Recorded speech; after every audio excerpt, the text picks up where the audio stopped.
Hello दोस्तों, स्वागत है आपका हमारे यूट्यूब चैनल पर। यहाँ पर हम आज देखते हैं सौर मंडल के उत्पत्ति का सिद्धांत।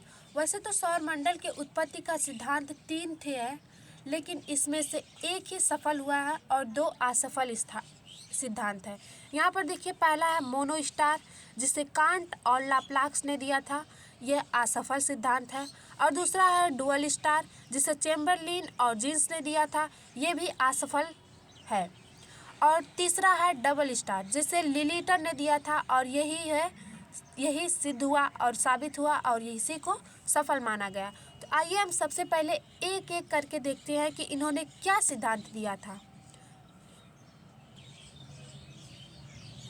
यहाँ पर देखिए, मोनो स्टार, एक तारा सिद्धांत। मोनो स्टार थ्योरी क्या है?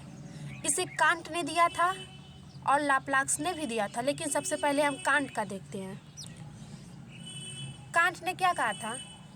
यहाँ पर देखिए, सूर्य है, इन्होंने कहा था कि सूर्य जो है कि उसका घूर्णन गति अत्यधिक होने के कारण और उसमें इतनी धधकती हुई ज्वाला होने के कारण वह जब घूर्णन गति कर रही थी ना, तो उसी में से ये ग्रहों का उसके बाहरी परत जो है कि टूट कर ग्रहों का निर्माण कर दी। यहाँ पर ये देखिए, सूर्य एक धधकती हुई आग का गोला है, जिसका घूर्णन गति तीव्र होने की वजह से उसकी बाहरी भाग निकल गई और वही ठंडा होकर ग्रह, उपग्रह, क्षुद्र ग्रह का निर्माण किया।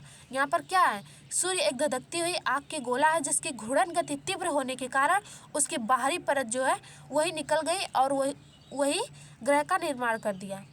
तो यहाँ पर क्या हुआ? और यह असफल होने का कारण क्यों रहा?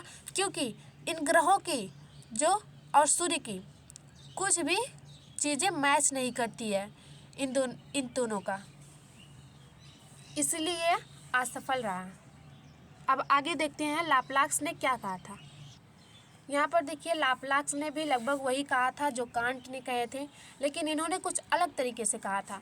इन्होंने कहा था कि इन्होंने ये कहा था, सूर्य एक धधकती हुई आग का गोला है, जिसकी घूर्णन गति तीव्र होने की वजह से उसमें से एक बड़ा सा बाहरी परत टूट गया। यहाँ पर सूर्य का एक टुकड़ा निकल गया, जो टुकड़ा टूट कर ग्रहों का निर्माण किया। यहाँ पर क्या है? सूर्य के घूर्णन गति तीव्र होने के कारण उसकी बाहरी भाग का एक बड़ा टुकड़ा निकल गया और वह टुकड़ा ग्रहों का निर्माण किया। यहाँ पर ये तो सही है कि ठीक है, ग्रहों का निर्माण किया, लेकिन यहाँ पर ये असफल इसलिए हुआ क्योंकि सूर्य के और ग्रहों के कोई भी तत्व मैच नहीं करते। ये किसी भी एंगल से मैच नहीं करता है। इसके किसी भी तत्व का, किसी भी ग्रह का तत्व सूर्य के तत्व से मैच नहीं करते, इसलिए इस सिद्धांत को असफल माना गया। अब आगे हम देखते हैं डुअल स्टार थ्योरी। यहाँ पर देखिए, डुअल स्टार थ्योरी है, जिसे चेम्बरलिन और जीन्स ने दिया था। तो यहाँ पर ये चेम्बरलिन का सबसे पहले हम देखते हैं। इन्होंने क्या कहा था कि सूर्य के अलावा एक और तारा है, इस तारा ने सूर्य को खींच कर इसमें से ग्रहों का निर्माण किया, क्योंकि हर तारे में गुरुत्वाकर्षण बल होता है। सूर्य के गुरुत्वाकर्षण बल के कारण ही तो हमारे 8 ग्रह उसके आसपास मंडराते रहते हैं। यहाँ पर देखिए, इन्होंने क्या कहा कि दूसरा जो तारा था ना, उसने अपने गुरुत्वाकर्षण बल से सूर्य को खींच कर इसमें से ग्रहों का निर्माण किया। दूसरे तारे ने सूर्य को अपने गुरुत्वाकर्षण बल से खींचकर ग्रहों का निर्माण किया। लेकिन यहाँ पर भी तो वही बात है कि सूर्य का कोई भी तत्व ग्रहों के एक भी ग्रहों से नहीं मैच करता, इसलिए इस सिद्धांत को भी गलत माना गया। और दूसरा ये भी था कि ये तारा कहाँ गया? जब ये तारा, इस तारे से ग्रहों का निर्माण हुआ, तो ये तारा भी तो रहना चाहिए, ये तारा भी तो नहीं है। और क्या है, साइरस और प्रॉक्सिमा सेंचुरी इतना दूर है कि उनका गुरुत्वाकर्षण बल काम ही नहीं करेगा, तो इसलिए इस सिद्धांत को भी गलत माना गया। आगे देखते हैं जीन्स ने क्या कहा था।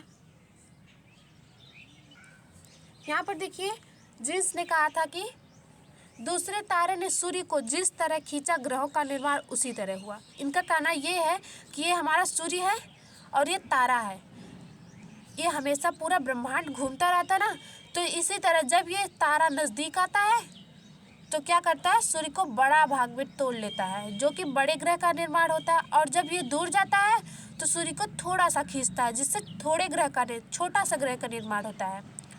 जैसे कि आप जानते ही हैं, 4 बड़े ग्रह हैं और 4 छोटे ग्रह हैं। तो यहाँ पर देखिए इनका कहना ये है कि जिस तरीके से ये तारा नज़दीक और दूर जाता है उसी तरीके से ग्रहों का छोटा और बड़ा निर्माण होता है। लेकिन यहाँ पर भी तो बात यही है कि सूर्य का तत्व इन ग्रहों के तत्व से मैच नहीं करता, अर्थात इस सिद्धांत को भी नकार दिया गया। और दूसरा यहाँ पर यह भी बात है कि ये तारा कहाँ गया।